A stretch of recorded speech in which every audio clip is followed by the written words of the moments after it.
Suite au typhon, la rivière est pratiquement en crue. On voit bien que là, normalement, ça coule pas. Et il y a un débit assez fou. Donc là, le seul endroit pour passer, c'est sur ces pierres-là. Très glissantes.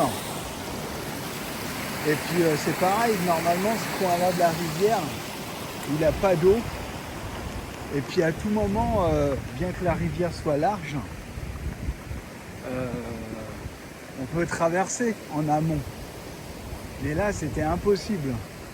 Donc obligé d'aller jusqu'au pont qui est là. Bon, ça rallonge un peu, c'est pas grave. Ah, c'est possible de traverser, hein. Le problème, c'est qu'après, on a les pieds trempés, quoi. Donc, j'évite. Donc, je prends le pont. Moi, c'est Steph de la chaîne Kanto Camping Japon. J'habite au Japon depuis 30 ans. Et j'habite pas très loin du mont Fuji. Pas très loin de Tokyo non plus. C'est à peu près la même distance. Je suis au bord de la mer, dans la préfecture de Kanagawa. Et je fais des vidéos le mardi, le vendredi, le samedi, le dimanche. En gros, soit je sors le mardi, soit je sors le week-end. Donc vendredi, samedi, dimanche, ou samedi, dimanche, ou samedi.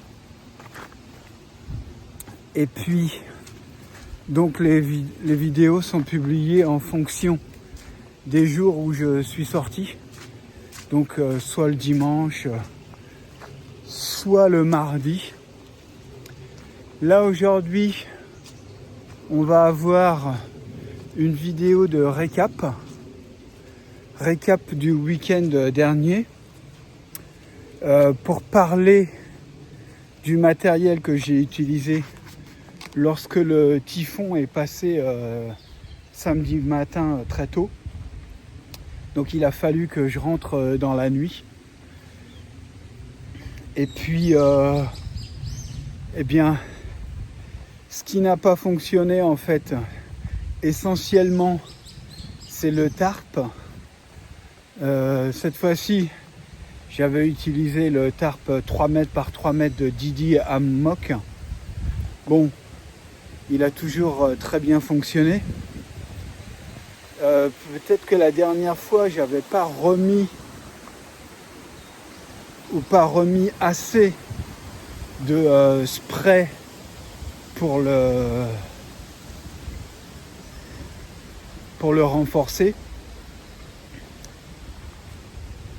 En tous les cas, au niveau de la couture centrale qui passait sur la fessière et juste au-dessus de la fessière de la moustiquaire, eh bien il y avait de temps en temps une goutte qui tombait.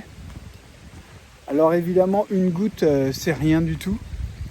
Mais quand vous restez plusieurs heures et que vous avez des gouttes toutes les 5 minutes, eh bien à la fin, votre duvet pour commencer, et ensuite votre matelas pour continuer, eh bien sont mouillés. Alors la température était de 24 degrés le soir, et ça devait descendre à 20 degrés la nuit. Mais j'étais moi-même mouillé, puisque j'ai fait une marche sous la pluie.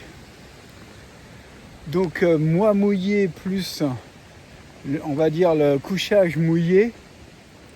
Bon bah là, avec 20 degrés même, je pense que j'aurais pas été en forme aujourd'hui. Donc du coup, eh bien, je suis rentré en pleine nuit. Et c'est bien dommage. Mais je vais vous parler des 5 éléments de couchage que j'utilise en été. Certains sont encore à l'essai. Donc on va aller s'asseoir là-bas.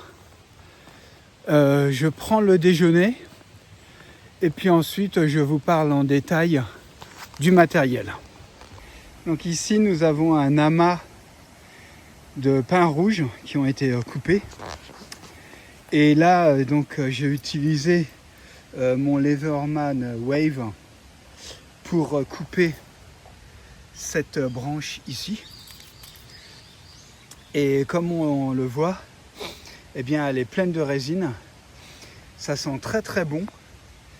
Et puis évidemment, pour allumer un feu, il n'y a pas mieux.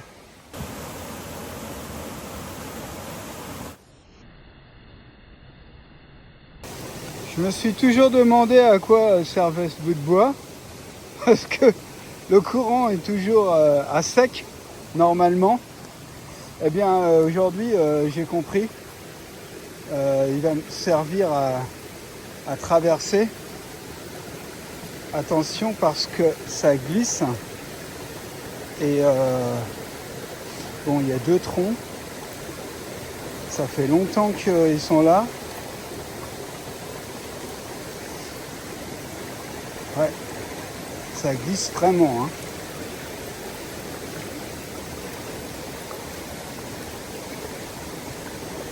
Bon allez, encore un petit effort. C'est pas hyper profond, mais c'est ce que j'ai dit tout à l'heure. Voilà. Ça fait quand même chier d'être trempé. Alors que, voilà, si on n'est pas obligé.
On met de l'eau.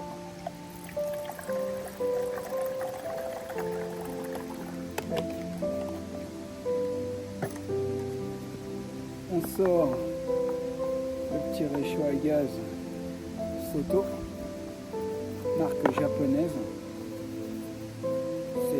Ça marche, hein, c'est du sérieux. Ça fonctionne bien. Celui-là, c'est l'un des plus vieux que je possède. Hop, on monte ça sur la bonbonne de gaz qui est pleine. Alors la bonbonne, je prends la petite parce qu'elle rentre dans la tasse. Mais évidemment, quand j'achète les grosses, les plus grosses possibles. Pourquoi? Parce que les grosses sont moins chères. Donc du coup, comment fait-on quand on achète des grosses et que finalement on utilise les petites? Eh bien, il y a des adaptateurs. Donc, j'utilise un adaptateur. Voilà. Numéro 1. Tarpe losange Montbelle. Alors le poids est de 390 grammes. Les dimensions, c'est 335 x x 270 cm et le prix est de 7000 yens au Japon, chez Montbel. Alors le deuxième, c'est le hamac Bushman Travel Gear, c'est une marque polonaise et c'est le modèle Zen. Alors le poids est de 350 grammes et les dimensions 300 x 145 cm et le prix 9460 yens au Japon. La moustiquaire et les sangles sont en supplément. Alors troisième, c'est le matelas Alpine Pad 25 de chez Montbel. Le poids est de 664 grammes et la air value est de 3.2. Les dimensions 180 par 50 par 2,5 cm et le prix est de 16 000 yens au Japon. Alors quatrième, c'est le Quilt Down Sleeping Wrap 5 de chez Montbel. Le poids est de 360 grammes et les dimensions 180 par 116 cm. Donc le duvet, c'est du 800X Down et le prix est de 19 000 yens au Japon.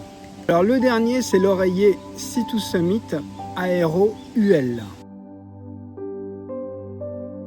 Le poids fait 60 grammes et il fait 20 deniers. Les dimensions sont de 36, 26 et 12 cm et le prix est de 6160 yens au Japon. Voilà, c'est tout pour aujourd'hui. Si vous avez des questions, mettez-le dans les commentaires. Lâchez un gros pouce.